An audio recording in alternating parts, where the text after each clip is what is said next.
going to talk a little bit about circles and their equations. So I started off with an equation of a circle here, and I'm going to show you our center. So we can see our center is at our origin. And this is kind of like our parent function. Obviously, it starts at the origin. The radius, if we count out from 0, it goes out to 2. So we know that our radius is 2. And hopefully you'll notice there that my equation, my x squared plus y squared equals 4, that the 4 has something to do with the radius and that kind of relationship that is actually the 2 squared. So if I wanted to expand this into a form that we're going to learn about today, I can expand it into this form where it's x minus 0 squared plus y minus 0 squared equals 4. And we notice when we graph that, it will graph right on top of our line that's already there. So those are exactly the same line. One is just simplified and the other one is in the expanded form. But this is standard form. We can easily spot from this the center, which in this case we see is 0, 0. It is there at x minus 0, it's our 0, and x or y minus 0, our 0. And notice that the signs are opposite than what we think. So it's got a lot to do with transformations.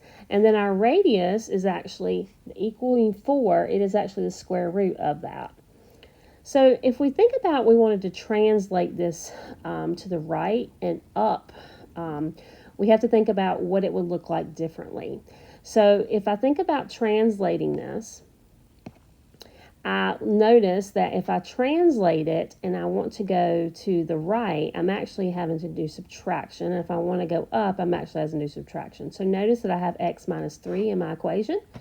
And so when I do that, it went up, and then I can mark my center again. You can count up and see that it went actually up 3 and over 3 from where I'd started, from my kind of parent function. My radius is still the same. I didn't change it for you to see. But hopefully you can see that we actually went up 3 and over 3. And then we get my scale there. You can see it a little bit easier. Now, we can actually rewrite this in general form. And so we'll turn this original one off here. And we can write this in a general form, which looks much different. So notice how it looks, the x squared minus 6x plus y squared minus 6y plus 14 equals 0. But when I graph this, it actually is exactly the same as the blue. And maybe it's hard for you to see that. Let's change the color there. Let's change it to orange. You can see that it's exactly the same as the blue. Turn it off, turn it back on. Okay, so this is what we call general form. And we'll talk more about this. So you've got to be able to change between these two forms and be able to recognize things from these forms about a circle. Now, if I ask you to translate, so if we went back to our standard one, we'll go back to that. We'll put it back on. So if we go back to our standard one, and I asked you to translate this left 2 and down 4 with a radius of 3, think about what it would look like. So when I put my equation in, I say x plus 2. That tells me I'm going left. It's the opposite of what I think. So left, we know we're going towards a negative, so I actually put the opposite sign in. I'm going down 4, which means I'm going to do the opposite, so I'm adding 4. And radius is 3, I've got to square it. So when I then plot it, I can see that I have actually moved it. And if I put in my center, so I have opposites. I have a negative 2, comma, and a negative 4. And I can see my center is directly in the middle. So we're talking about the equations of a circle, and there are two forms. There's the standard form, which is the x minus h squared plus y minus k squared equals r squared. The h and k are the center, and the h and k should look familiar to you. And then r is the radius. And then the general form looks like this: x squared plus y squared plus ax plus by plus c. And sometimes they'll put a large A right here and a B and make this a C and a D and an E and have that the form. It looks a little complex that way, so I usually don't, but if you see it that way, no, it's exactly the same thing. So your goals today are to be able to write an equation of a circle given various information and to be able to change between these forms. So we're going to start with something very simple. So if we're given center of -2, 3, and a radius of 4, we're going to write this in standard form of a circle. I want to write this in standard form. I know that I'm going to do the opposite. So x plus 2 squared plus y, the opposite, minus 3 squared. My radius is 4, and I got to square it, and I get 16. So that would be my answer. Now with this one, I'm given the center of 0, -2, and I have for circumference of 2 pi. Now we need to remember our circumference formula. Circumference is equal to 2 pi r. So if I have circumference already being told to me that it's 2 pi, I'm going to substitute that in for the circumference, and I'm going to solve for my r. Well, these would actually cancel out and be equal to 1, because we divide by 2 pi, divide by 2 pi. We get 1 on this side is equal to r. So we know our radius is 1. So now we can put into our formula. So we have x. We can do minus or plus 0, but does it really matter? When we have 0, we can go ahead and put 2. Plus y, opposite, so plus 2 squared. And then radius is 1, and 1 squared is still 1. And that would be our final answer for this one. For C, we're given the center of 3, -3, and the area of a circle is 4 pi. Now again, let's remember what the area of a circle formula is. The area of a circle is the same as pi r squared. So let's put in what we know. We're going to substitute in the 4 pi for our area, and we're going to solve and see what we have. Now for this one, we know that we're going to the standard form, which is the easiest one to do. So we really don't have to get it all the way down to radius. We can just keep it as r squared, because we know in our formula we're going to have to square the radius. So if I divide by pi and divide by pi, I'm left with 4 is equal to radius squared. Center I'm already given, so x to the opposite, minus 3 squared, plus y, opposite, plus 3 squared, and then my radius squared is already done for me, so equals 4, and that would be my solution of my equation of a circle in standard form. All right, for D, it gets a little bit tougher. We're given a center of a -2, -3, and a point on the circle of 0, 0. So I've made a little graph here, and I know that I need to be able to write this in standard form, a center and a radius. And right now I have the center, so great. I'm going to go ahead and write that down. So I have -2, -3, but I do not have the radius. So I'm going to go ahead and kind of plot for myself. So I got -2, 1, 2, 3. So here would be my center. And I know here is the point. So from this section to this section, that is going to give me my radius. Well, I need to know how far that is. And the only way to find out how far that is to either use Pythagorean theorem or to use the distance formula. So let's remind ourselves of the distance formula. Distance is the square root of the change in x's squared plus the change in y's squared. So we're going to look, and do not confuse this d for distance down here for this d as diameter.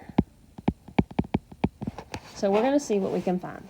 So we have 2 points. So changes in x, and we'll see here, we've got our x here and our x here.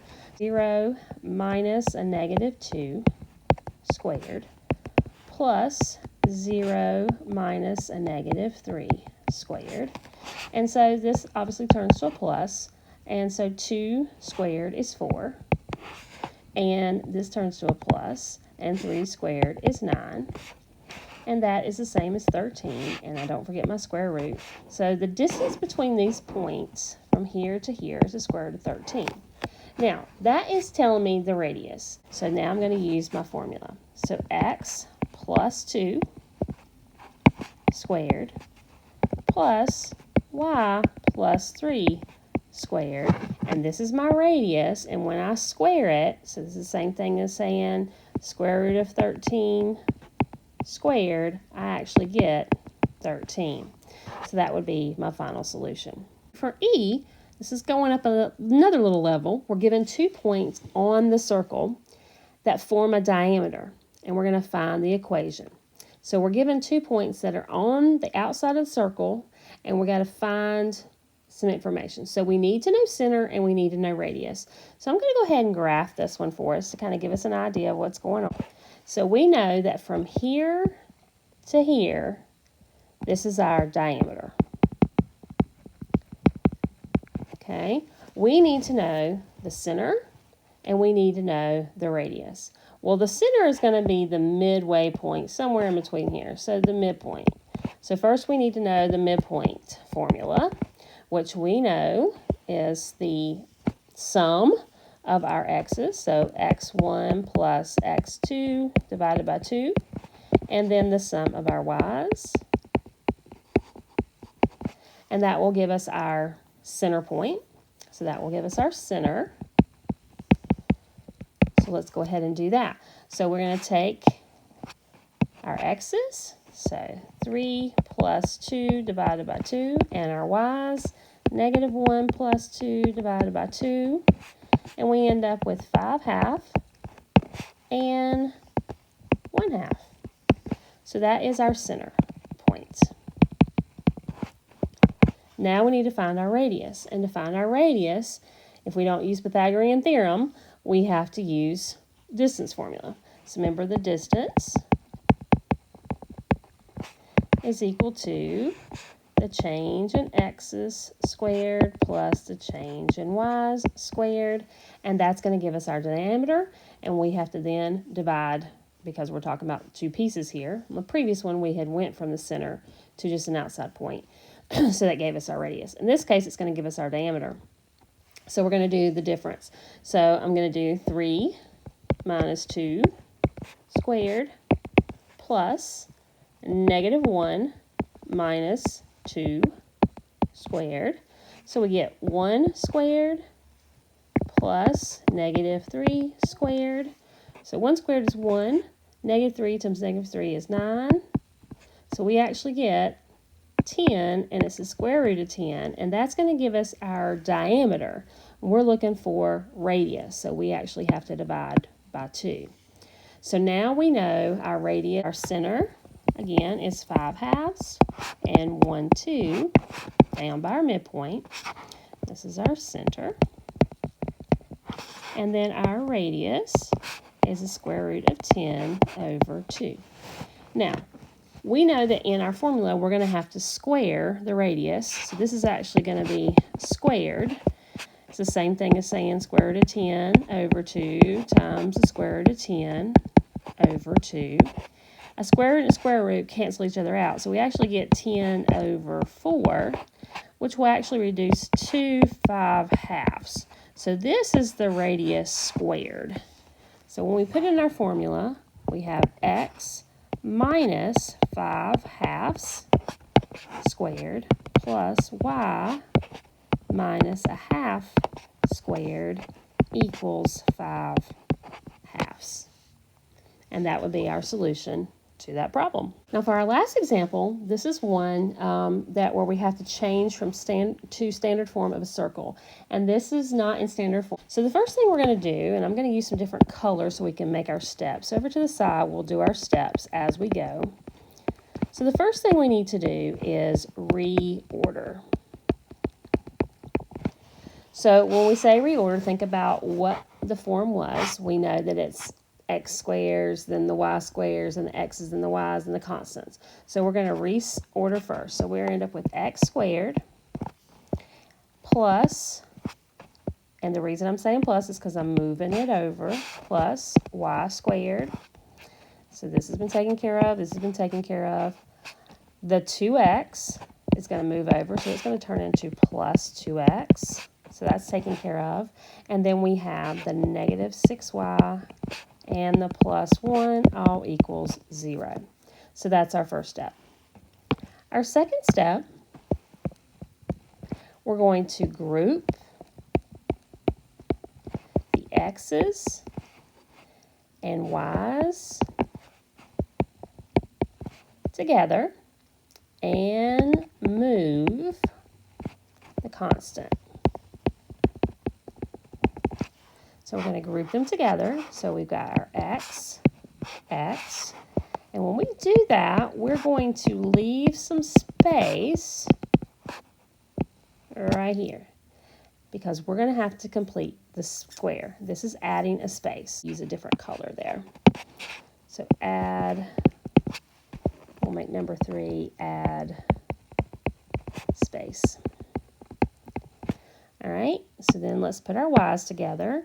So we have plus y squared minus 6y, and then we'll add a space. And then we're moving our constants to the other side, equals, because this was a positive 1, we're going to make it negative 1. And because we added 2 things here on this left side, we've got to also add them, whatever it is, over here, to keep everything balanced. Okay? All right, let's go to our next step, number 4. We're going to complete the square and balance.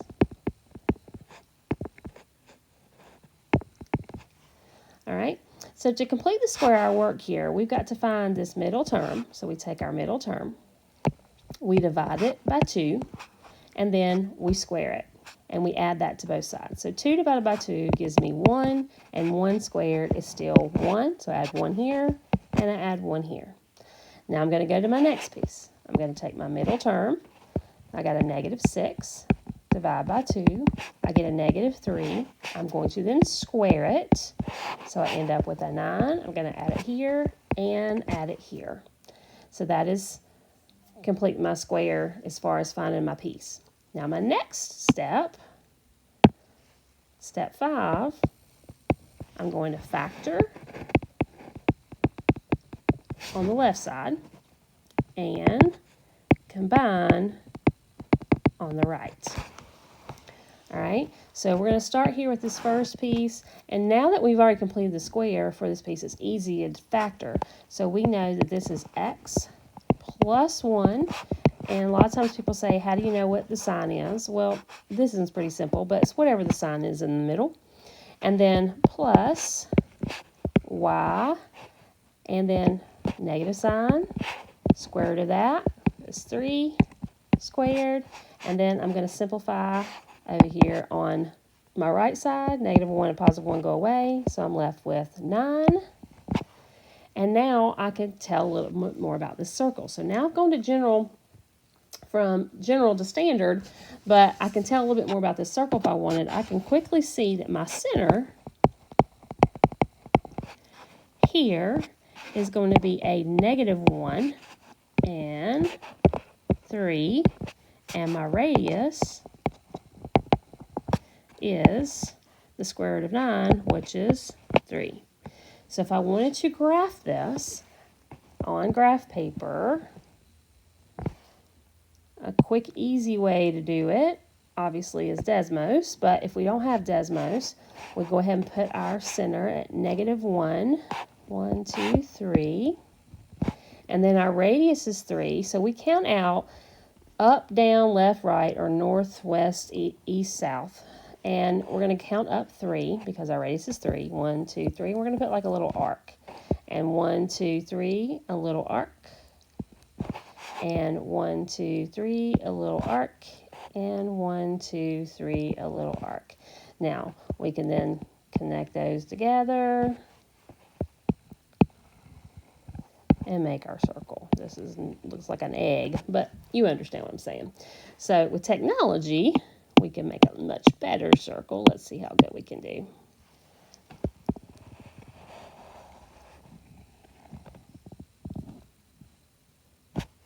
Pretty close.